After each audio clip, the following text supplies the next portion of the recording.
Thank you. Again, welcome everybody to the MTF FY 2025 budget presentation.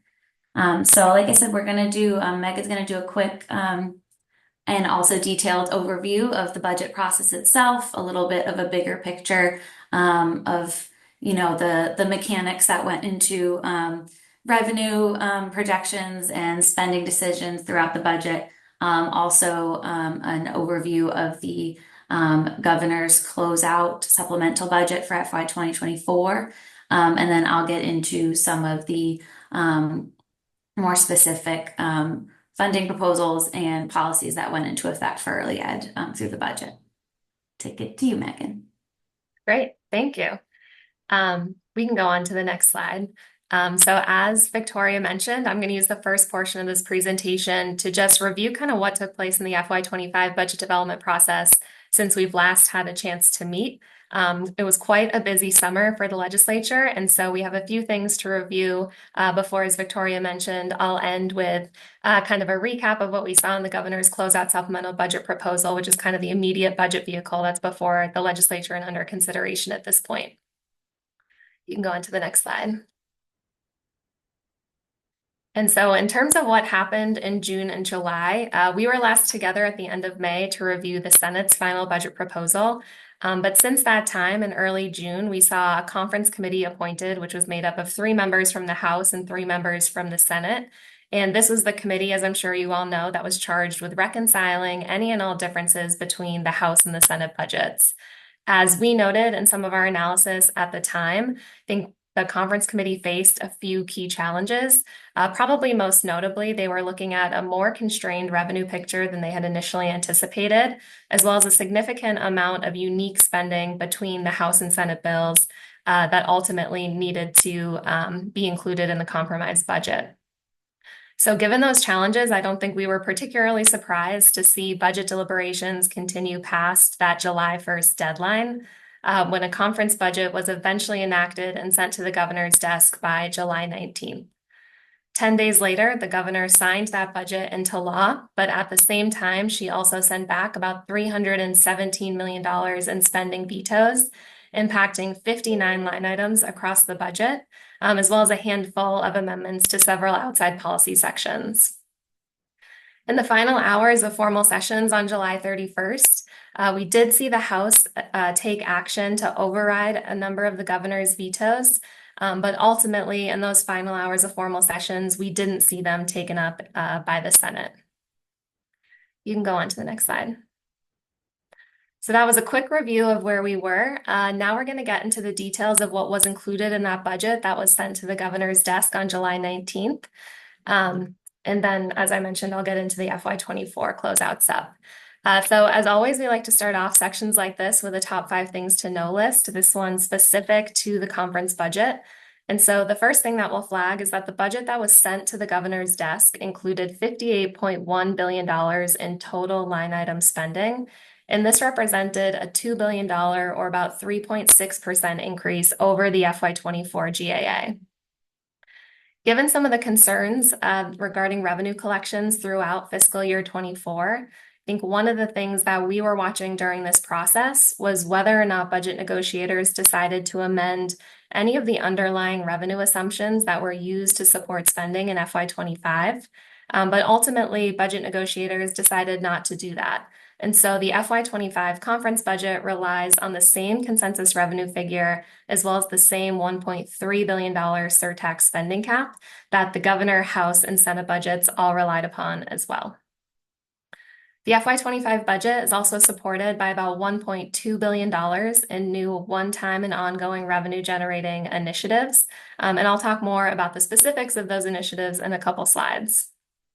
And then despite facing some of those revenue constraints, the conference budget was still able to maintain a number of key priorities from both the House and the Senate budgets. I think specifically investments related to the MBTA, the Senate President's Free Community College proposal, and then, as Victoria will get into in much more detail, a number of investments related to early education and care as well.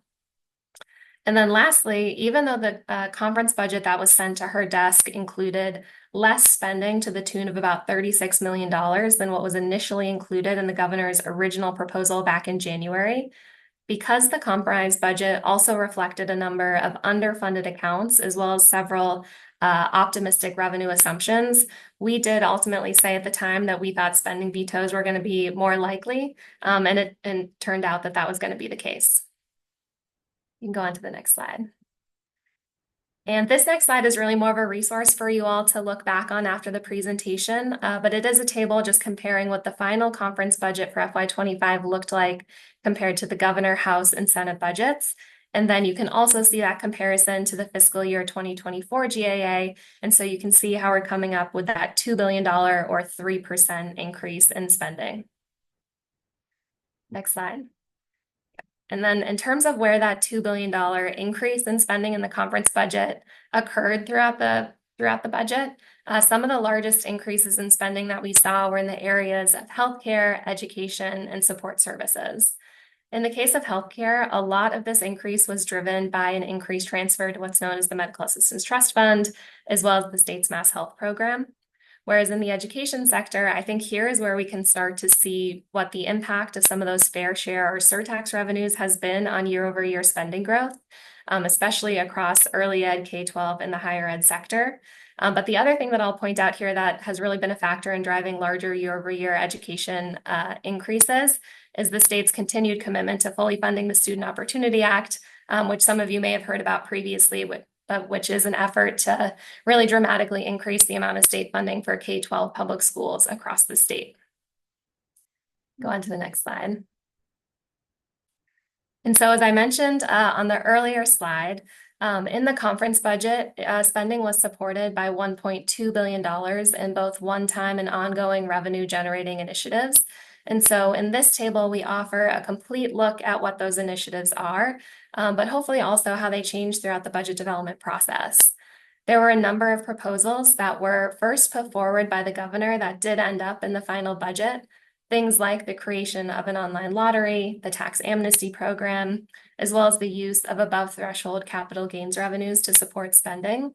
But the one thing that I'll also point out here, and I think what we saw as potentially a contributing factor in the governor's decision to send back spending vetoes, is that in many of these cases in the conference budget, the legislature assumed a higher level of revenue to be generated by these proposals than what was originally included in the governor's budget.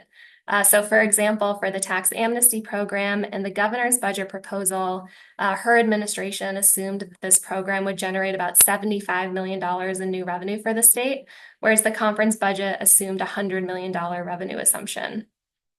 And so that type of divergence in revenue assumptions, I think, created some additional uncertainties for the administration in terms of what spending levels they thought these proposals could reasonably support. You can go on to the next slide. I also mentioned, and I'm sure all of you are aware, that the conference budget includes $1.3 billion in total spending supported by the surtax or fair share revenues, which of course gets split between the education and the transportation sectors. In the conference budget, nearly 60% of fair share revenues went towards education and 40% went towards transportation, which is the highest percent of dedication of these resources towards education that we saw across all three prior budget proposals. You can go on to the next slide. Victoria will talk in more detail later on in the presentation about the surtax investment specifically related to early education and care, and so I won't get into all of those details now. This is another slide that hopefully is a helpful resource to you all if you're looking back at the slides later on.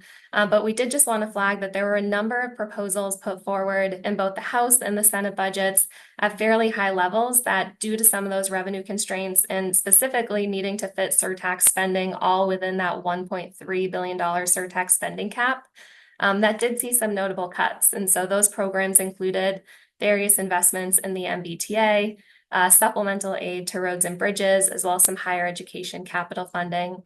And again, as Victoria will get on into later on, the expansion for the income eligible child care program.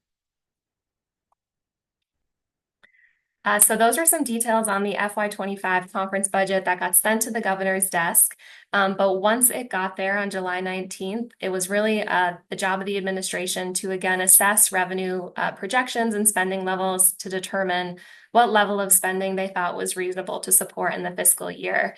And so in doing that, the governor did ultimately decide to send back a handful of spending vetoes as well as some policy amendments.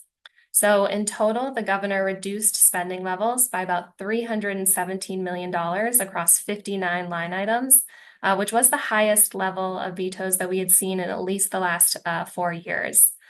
She also included 3 amendments to outside policy sections, but these amendments were not related to the early education and care sections in the budget. Go on to the next slide. Perfect. So in terms of the areas of the budget that were impacted by vetoes, more than 70% of them were in the healthcare category, with the single largest veto impacting what's known as the Mass Health Managed Care account. And this one veto actually comprised over 60% of the spending cuts that were sent back by the governor. In case we have anyone on the call that's interested in Mass Health, one thing that we flagged in our analysis at the time is that though this is a large nominal spending veto, because of some of the historic flexibility across Mass Health spending accounts, we urge people to look at it really in the context of the entire $20 billion Mass Health program, as opposed to in that one specific line item. But the second largest category impacted by spending vetoes was education, with $24 million in total spending proposed to be cut, including $3 million in the early education space, $17.7 million for K-12 education, and $3.3 million for higher education. Next slide. And when we looked holistically at the vetoes that were sent back to the legislature, I think we found it helpful to really group them into 4 buckets. So the first is that we saw those spending vetoes specifically related to the Mass Health program, as I mentioned. There were also vetoes to a number of programs in which the administration had identified that there were alternative resources available to help support that spending in FY25. So that includes things like additional trust fund resources, supplemental appropriations, or funding carried forward from FY24. There are also a number of items that the administration identified for cuts that seem to have duplicative funding across the budget.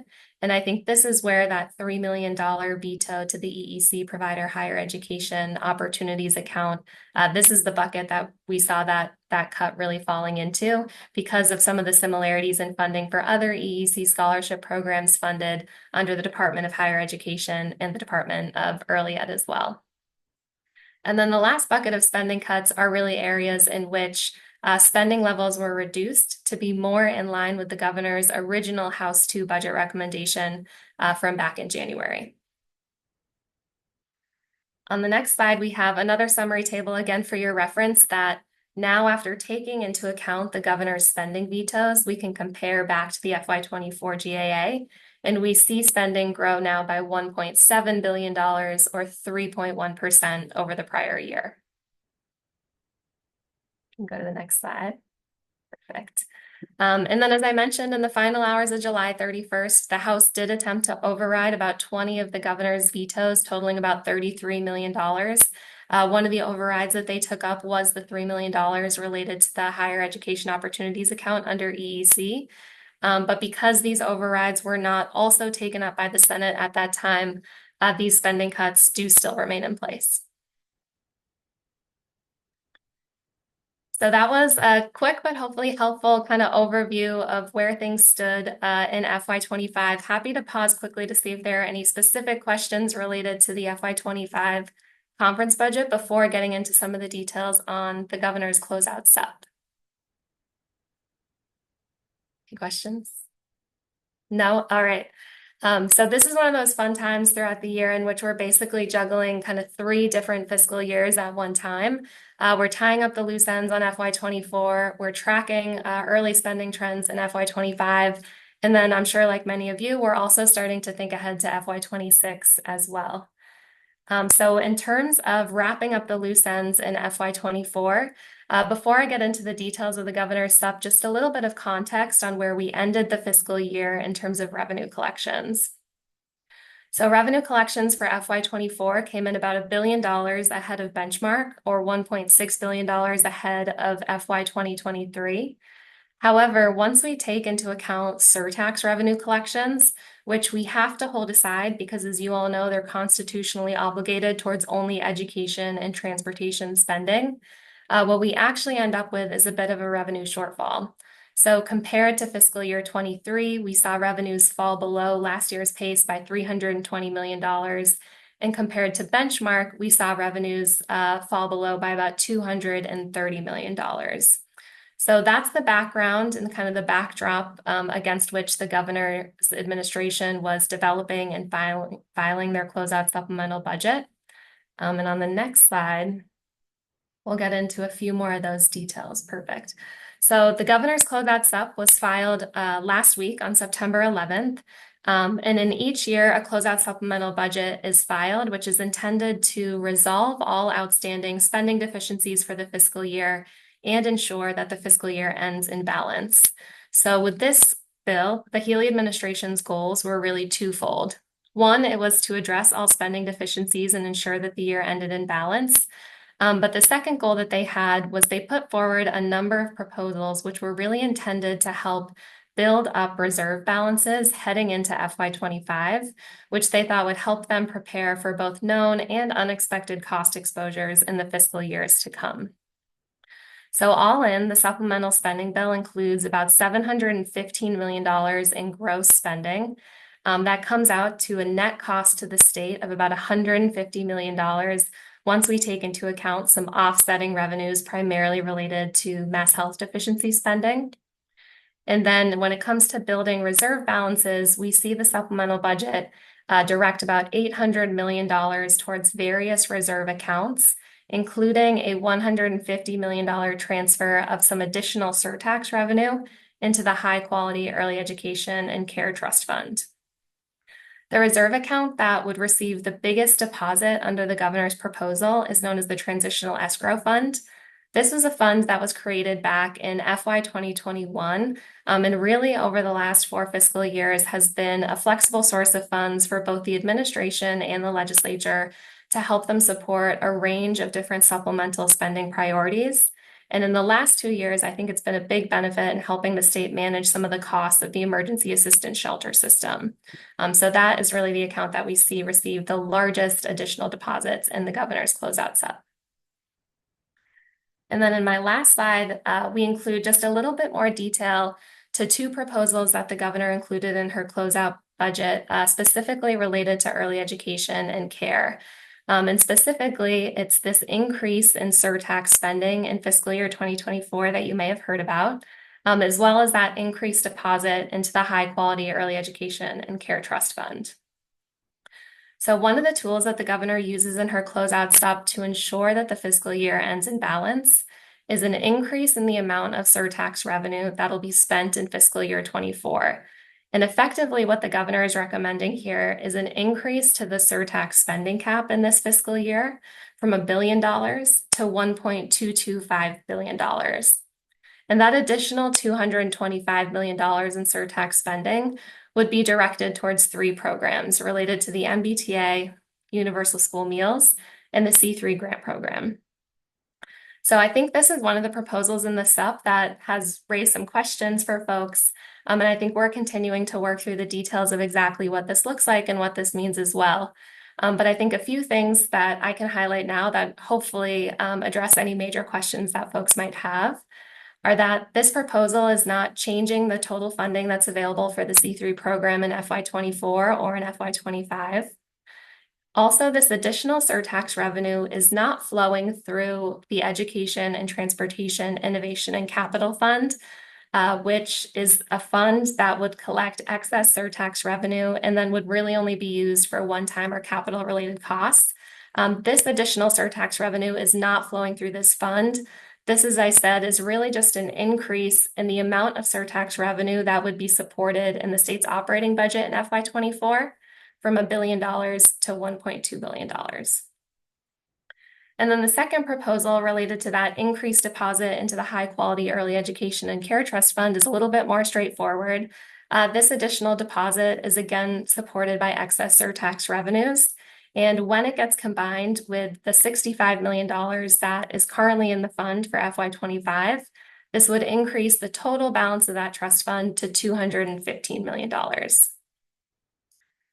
So I know that there are a lot of moving pieces in the governor's closeout stuff. I'm going to turn the slides over to Victoria now, but also, again, happy to pause quickly to answer any questions that folks might have here. Feel free to put questions in the chat or raise your hand. We'll also have time at the end for questions. So, okay. Thanks, Megan. So now I'm going to turn our attention directly to early ed and care in the budget, and some of the key programs, of course, that we've been tracking are C3 and CCFA. But I'll also give you kind of a department wide high level spending overview as well, and look into some outside sections. So, top five things that we've noted for the budget is that early ed is funded at $1.54 billion in the final FY 2025 budget. Of that, $278 million is from the fair share income surtax and is appropriated for early education. C3, as you probably know, is has maintained its funding level at $475 million. And the program is also codified into state law through an outside section in the budget, which I'll be going into more detail on all of that in a little bit. CCFA is funded at a total of $773.8 million, as well as an additional $18 million included through the income surtax to expand income eligible CCFA. And CCFA was also, along with C3, codified into state law through the budget.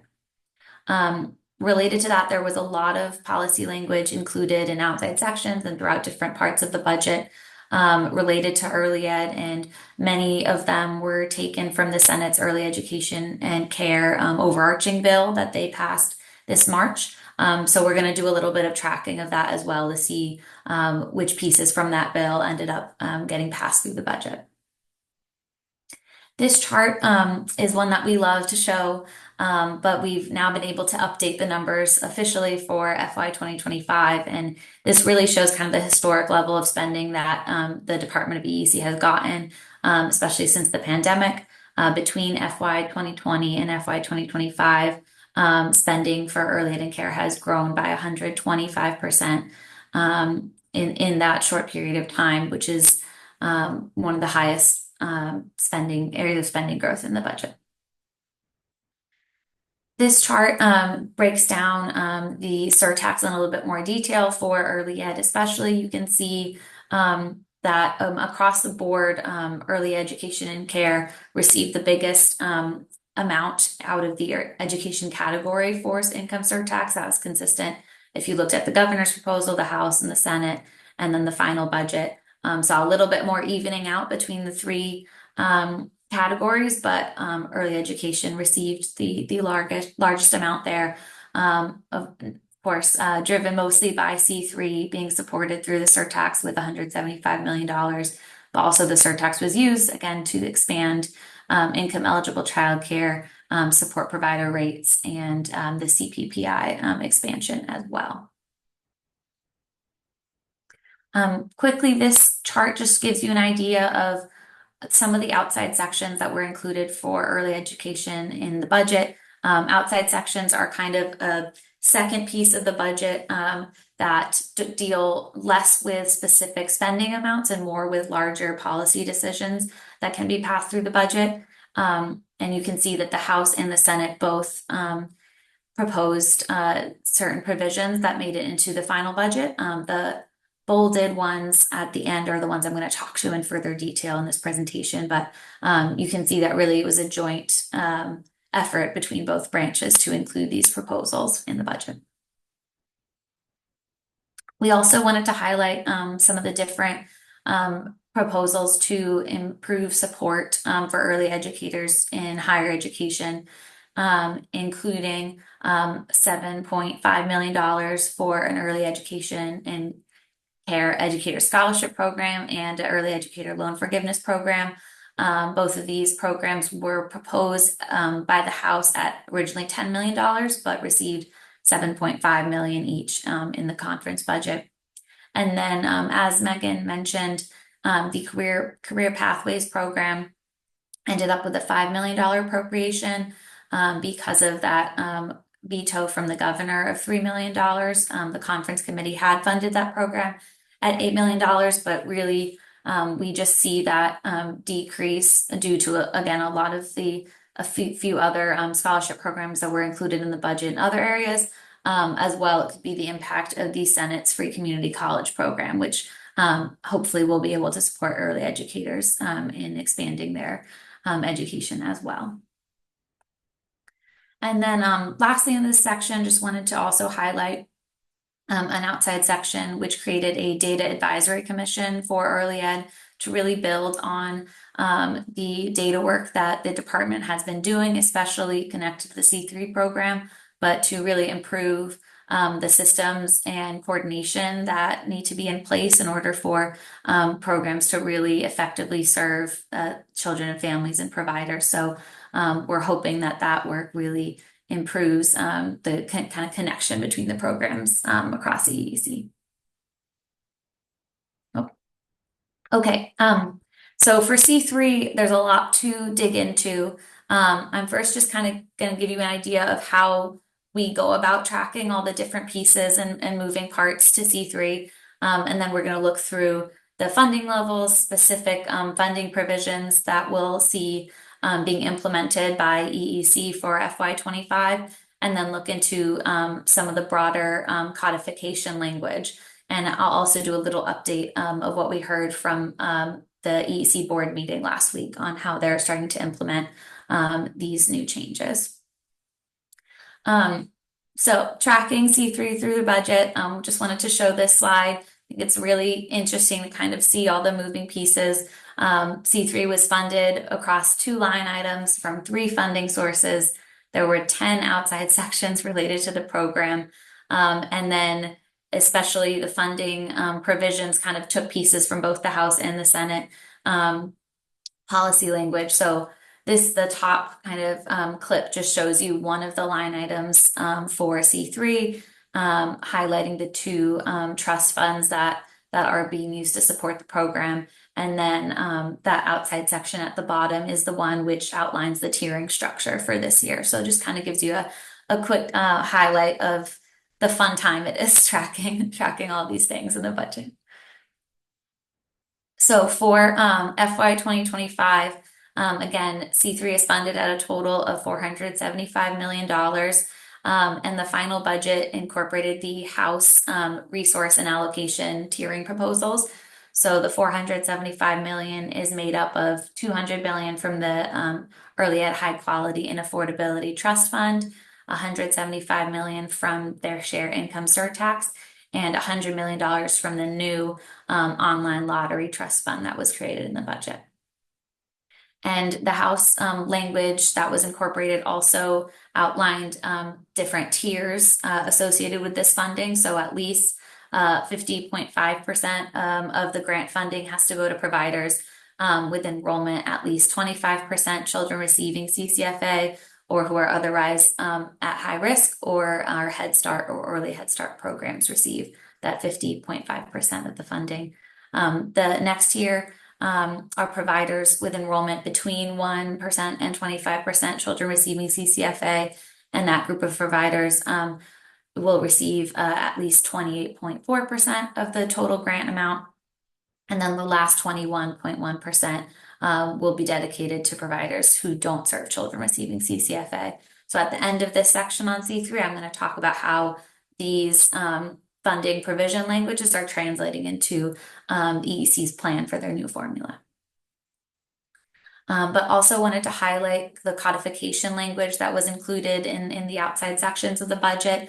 C3 was codified as a state program in state law, and the language outlines different uses, eligibility requirements, some priorities for formula and things like that. This language also matches the language that was included in the Senate's early ed bill. And mainly, I just wanted to highlight the provisions that require participating providers to demonstrate a willingness to enroll children receiving CCFA, and also tying C3 to progressing salary and compensation goals for the sector. And there is also the establishment of EEC's career ladder through that language.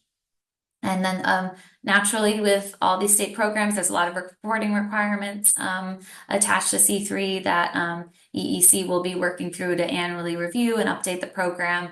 And then there is that last provision highlighted here that, again, no less than 50.5% of the grant funding each fiscal year will be distributed to providers with that at least 25% children receiving CCFA or Head Start or early Head Start.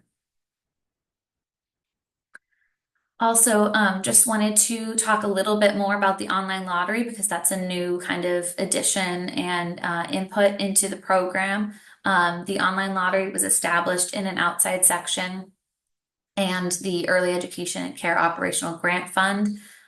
This new trust fund was also established in the outside section, and the funds from online lottery will be dedicated specifically to this trust fund.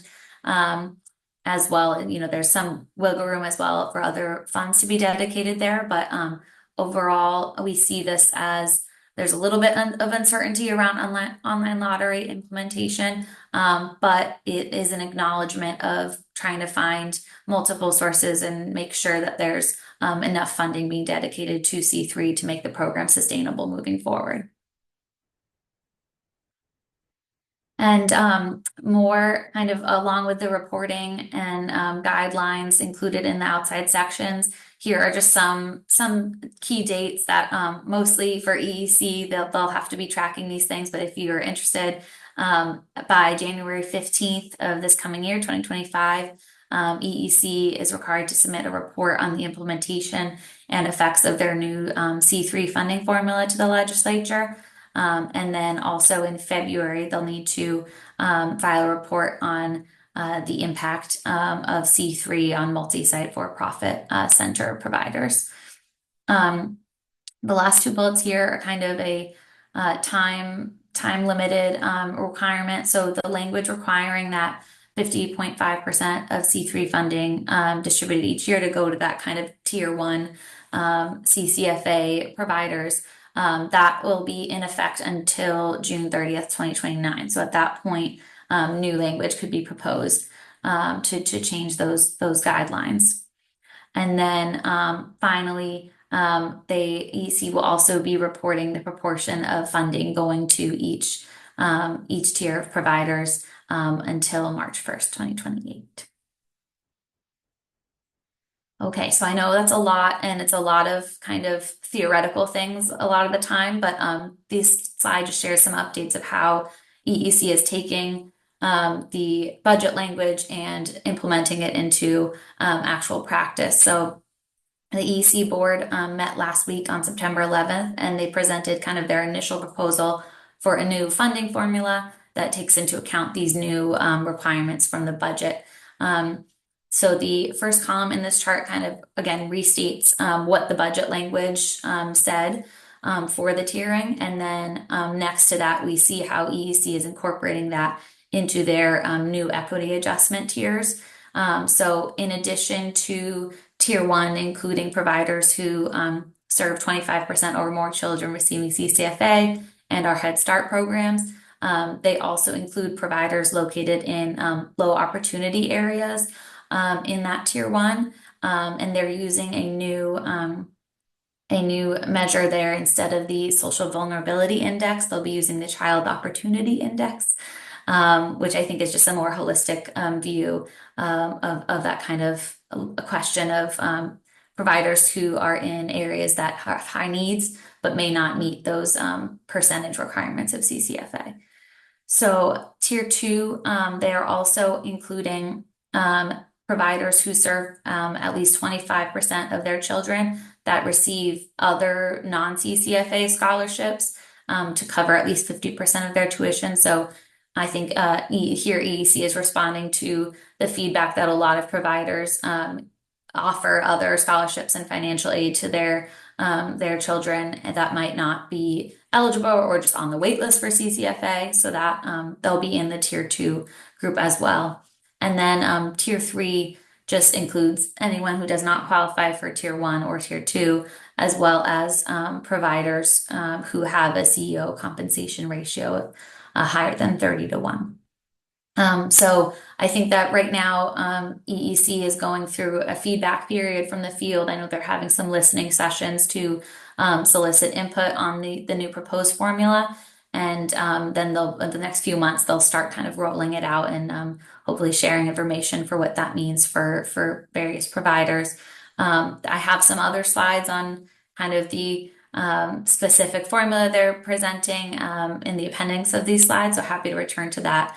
And also happy to share more if people have questions. But um, now on CCFA, I'm going to talk through the base funding levels, rates, increasing access to income eligible care, and then that codification language as well.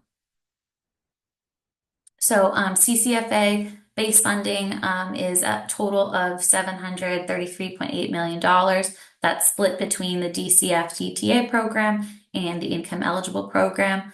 Overall, each of those programs received a $10 million increase over FY 2024 to help annualize rate increases. Speaking of rate increases, the budget included $65 million from the fair share income surtax to support rates, $45 million of which is to annualize FY 2024 increases and $20 million for new rate increases. There was also an outside section included, which directs EEC to establish a schedule for revising the rate structure and parent fee schedule further and to continue incorporating the cost of care model as well. So funding for increasing the income eligible program and increasing access. As Megan mentioned, that was an area that did see a pretty big cut in the conference budget from at least what the governor and what the Senate had proposed for this expansion. At the end, $18 million was appropriated from the surtax to expand to support the expansion of income eligible CCFA. $8 million of which is earmarked or dedicated specifically for early educator and staff personal child care. There was also $15 million also from the surtax dedicated to support the contract provider procurement process and waitlist remediation. I think that overall we're waiting to see if these funding levels are significant enough to cause a change in access and capacity, because it was very much lower than what the governor had proposed originally to increase access.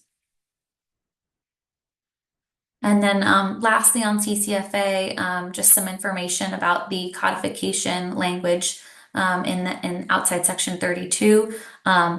This language was taken also from the Senate's early education and care bill, listed out priority populations for the program, and also outlined the expansion of the proposed or the expansion to income eligible childcare to 85% of state median income. And then also, if additional funds were made available in future years, the program would be able to expand up to 125% of state median income. And then just wrapping up, we wanted to give a little bit of time towards looking at how the Senate bill was included in the budget in various ways. As I said, especially the CCFA section and other outside sections were taken from the Senate budget.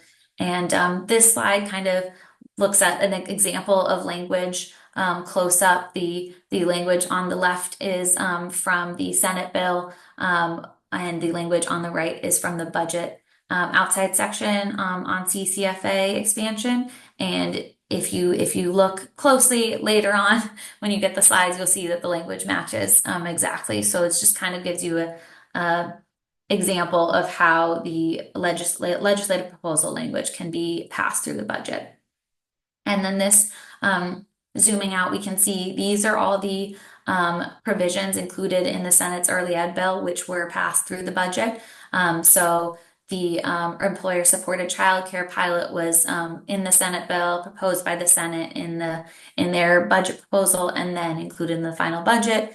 The House took the language from the Senate bill on the scholarship programs and loan forgiveness programs, and those were incorporated in the budget. So again, this kind of just shows that both branches took pieces from that legislation and they were incorporated in the final budget in that way.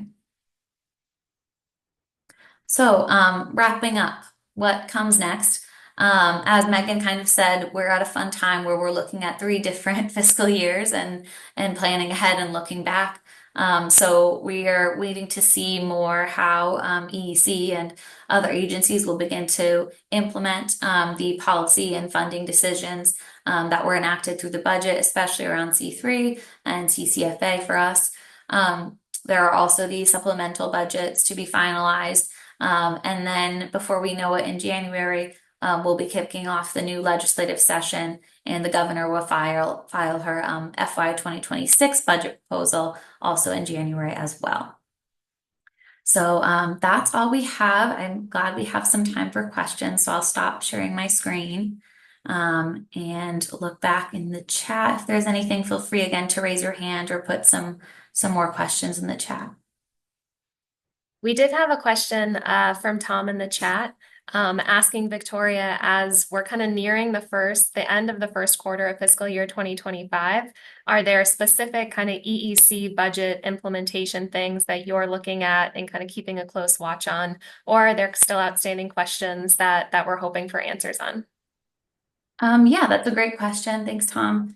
I think that one of the biggest implementation parts that I'm tracking is C3 and how the new formula is being created to take into account the budget requirements, but also take into account other aspects that EEC is trying to work on. So we'll see if how the listening sessions and things go for the new formula, but that's definitely something to watch. I think my main questions are having to do with the CCFA caseload and if there will be any expansion of that with the funding levels that were proposed. That has been a major question, I think, as well as I know I'm hearing a lot about the ability or inability of new vouchers to be released with these funding levels. So all major questions and definitely some things we're tracking as they put into plans these things. Great. We also had a question about just clarifying the balance of the high quality early education and care trust fund, both kind of with and without the potential deposit from the governor's SUP. So in terms of prior to the governor's closeout supplemental budget proposal, I think we were anticipating the fiscal year 25 balance of that trust fund to be $65 million. There was a little bit of back and forth throughout the budget development process about how much from that trust fund would potentially be used to support the C3 program in FY 25. I think we saw proposals, for example, from the governor and the Senate to use the remaining balance of the fund up to $265 million. Ultimately, it was about $200 million included in the conference budget to support the program. So that left a balance in the fund in FY 25 of $65 million. And then the governor's proposal is to potentially deposit $150 million into the fund of excess surtax revenue. So that 150 combined with the 65 would bring the potential balance up to 215. And I'll also add to that, again, as Megan said, the governor filed this closeout supplemental budget last week, and now it has to go through the process of moving through the legislature, which could take up to a couple months. So we'll definitely be tracking that as well. Yeah, that was a great point of clarification. I think there have been a few supplemental budgets moving through the process at this point. So I'm sure some of you heard that last week there was a mid-year supplemental budget that was originally filed by the governor back in March, considered by the House and the Senate earlier in the spring and the summer. That is the supplemental budget that was just sent to the governor's desk for her signature. The closeout supplemental budget, which was filed last September 11th, exactly as Victoria said, is continuing to move through the legislative process. A lot of moving pieces at this time. So the governor received a supplemental budget back and then sent another one out. Yes. Any other questions?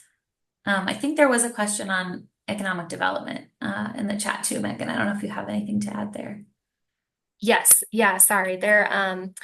If you recall back to one of my first charts when we were looking at increases in the FY25 budget by category, one of the few categories that seemed to receive slightly less funding in the FY25 GAA versus FY24 was economic development. By a pretty small margin, about $14 million. And that's really driven by decreases to things like local economic development earmarks and a few other discretionary grant programs. And Tom, I will take a second question from you. Why not? um, one thought that sprang to mind, your question of any kind of big picture questions on revenue heading into this next fiscal year process is the income surtax through the consensus revenue process that they'll be starting soon to just determine kind of what's the baseline that they're working from revenue. I think a question of how much of the income surtax they're going to prepare for would be a major question as we're seeing higher than expected revenue in this past year come in. Megan, anything else? No, I think that's exactly right. I think that's a big outstanding question for me as well. In the FY24 GAA, we incorporated $1 billion in surtax spending, and then actual surtax revenues came in about $2.2 billion. So significantly higher even than kind of the Department of Revenue's high-end estimate for what those would look like. So similarly to Victoria, I'm going to be interested to see what the expectations for that will be in FY26 and beyond. And Titus, that's a great question about the online lottery and how if that will be able to be implemented in time for funding for this year.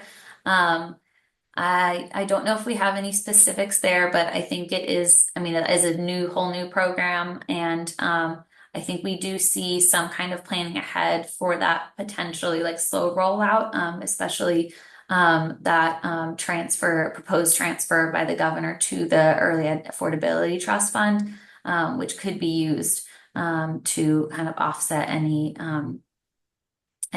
question marks there, I think. The only thing I'll add to that is that what we also saw in the governor's closeout supplemental budget was $2.5 million to help with the implementation of the online lottery program. So I think they're kind of actively working through that process and determining what the administration needs will be to put that in place.